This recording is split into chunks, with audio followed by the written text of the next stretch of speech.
사랑합니다. 축복합니다. 오늘 또 행복한 복된 하루 되시기를 소망합니다. 말씀 나누기 전에 먼저 찬양으로 영광 올려드립니다. 찬송가 300장 내 마음이 낙심되며 함께 찬양하겠습니다.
오늘 허락하신 말씀은 베드로전서 3장 7절의 말씀입니다.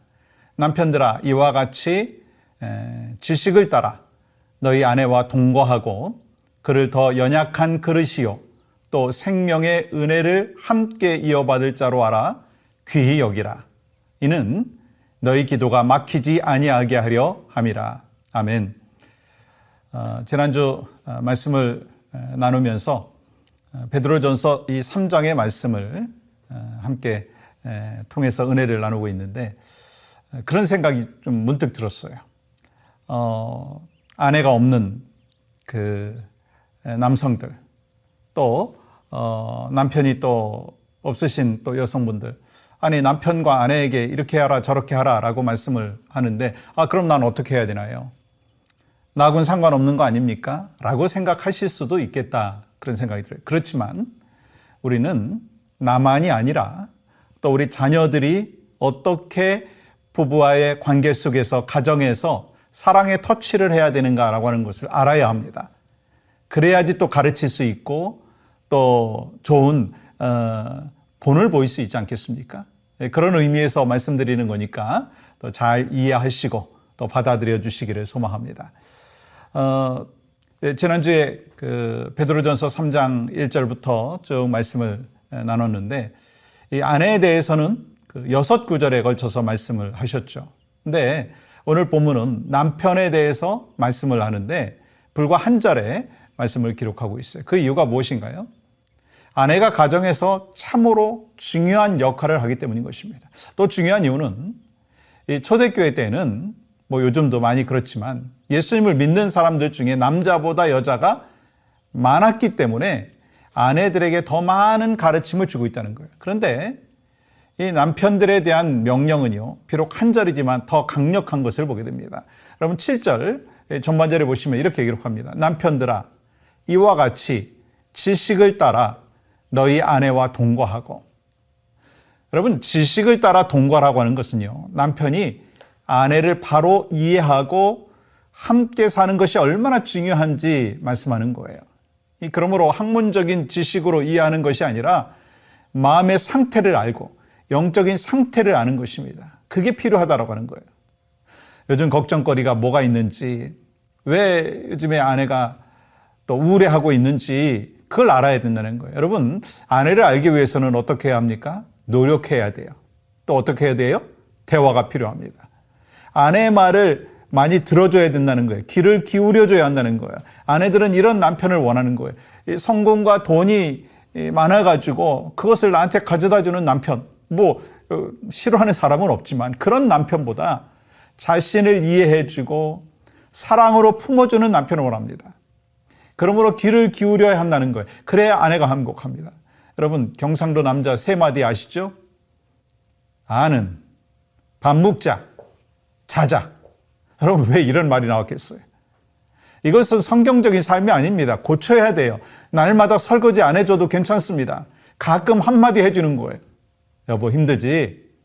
그러면서 설거지를 하면 얼마나 감동이 되겠어요. 그러므로 남편들은 아내들의 수고를 알아주고 격려하고 칭찬하는 데 인색하지 말아야 된다는 거예요. 여러분, 본문은 계속해서 말씀을 하시는데 7절 중반절 보시면 그를 더 연약한 그릇이요 또 생명의 은혜를 함께라고 기록해 있어요.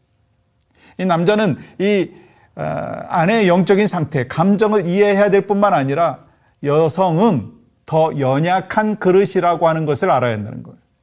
여기서 연약한 그릇이란 여성이 남성에 비해서 더 민감하고 상처받기 쉽다라고 하는 거예요.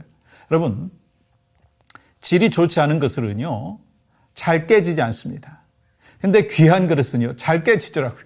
금이 잘 가는 것을 보게 됩니다. 예를 들어서 이런 거예요.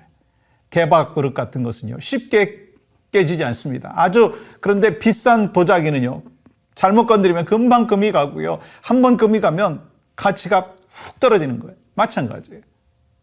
여성은 작은 말 한마디로 상처받기 쉽고 한번 상처받으면 혼자 오랫동안 힘들어하는 거예요. 그러므로 여성을 어떻게 여겨라? 귀하게 여겨라 말씀하는 거예요.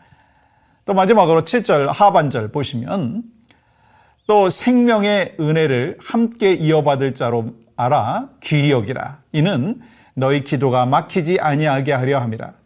아내를 은혜로 주시는 영원한 생명을 함께 누리는 반려자로 알고 소중하게 여기라고 하는 거예요. 그렇게 할 때 남편의 기도가 막히지 않게 되는 것입니다. 기도가 막히지 않는다라고 하는 것은요, 하나님과의 올바른 관계가, 하나님과의 올바른 교제가 지속된다는 거예요. 그러므로 아내를 귀히 여기는 남편이요, 영적으로도 성숙한 남편이 된다는 거예요. 그렇습니다. 남편은 아내의 도움이 없이는 온전해질 수 없어요. 남편은요, 아내의 조언과 격려로, 기도로 성숙해질 수 있어요. 그러면 남편도 아내를 성숙하게 해줘야 되지 않겠어요? 이것이 생명의 은혜를 함께 이어받을 부부의 모습인 거예요. 그러므로 남편의 사명은요, 아내의 부족한 부분을 감싸주면서 아내를 신앙적으로 더 풍성하게 해줘야 될 줄 믿습니다. 여러분, 이거는요, 교회 안에서도 이 성도와의 관계에서도요, 마찬가지예요. 서로 도움을 주는 관계가 되어야 된다는 거예요. 서로 존중하고 서로 신뢰하고 또 서로 인정하고 서로 칭찬하고 그런 모습이 있어야 되는 거죠. 어느 마을에 두 청년이 살고 있었는데 그들은 비슷한 시기에 결혼을 했어요. A 청년은요, 결혼하자마자 매일 한 가지씩 아내의 단점을 지적했습니다. 근데 절대로 아내의 장점은 말하지 않았습니다. 왜냐하면 다 좋은데 딱 한 가지만 고치면 정말 아내가 완벽할 것이라고 생각했기 때문이에요. 근데 그의 생각과 다르게 그 가정은 매일같이 싸우는 거예요. 그런데 이 다른 B 청년은요, 아내의 장점을 찾아내서 하루에 한 가지씩 칭찬을 했습니다. 물론 아내에게 단점이 없는 것은 아니었죠. 근데 그 단점은 남편인 내가 채워져야 할 부분이라고 생각하고 장점만 보려고 노력했습니다. 여러분, 이 가정에는요, 놀라운 웃음꽃이 피우는 아주 행복한 가정이 됐다는 거예요. 여러분, 이 장점을 찾고 칭찬해주면 더 좋은 사람이 되는 거예요. 근데 단점을 지적하면 오히려 더 나빠진다는 사실을 기억해야 되는 거예요. 여러분, 이거는요, 부부의 관계뿐만 아닙니다. 교회 공동체에서도 마찬가지예요. 여러분이 저를 바라보면서 단점이 왜 없겠어요? 근데 장점을 자꾸 이렇게 칭찬하고 격려하니까 저는 행복해요. 아니, 여러분에게 왜 단점이 없겠습니까? 아니, 성도들끼리 왜 단점이 없겠습니까? 근데 그 단점을 부각하고 그걸 지적하기보다는 서로 칭찬해주고 장점을 말해주는 공동체가 되어질 때 기쁨이 있고 행복이 있고 세상을 변화시키는 공동체가 될 줄 믿습니다. 서로 칭찬함으로 사랑의 터치를 경험하는 가정과 교회가 될 수 있기를 간절히 축복합니다. 오늘은 이렇게 또 기도하기를 원합니다.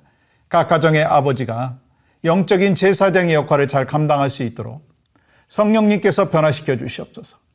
가정과 교회 그리고 삶의 공동체에서 서로 칭찬해주는 아름다운 문화가 넘치게 하여 주시옵소서. 함께 기도하겠습니다. 오늘 또 살아서 역사하시는 신실하신 하나님을 또 늘 가슴속에 새기고 또 정말 서로 칭찬하고 격려하고 또 하나님이 원하시는 아름다운 공동체를 살아갈 수 있도록 은혜를 베풀어 주시옵소서. 예수님의 이름으로 기도합니다. 아멘.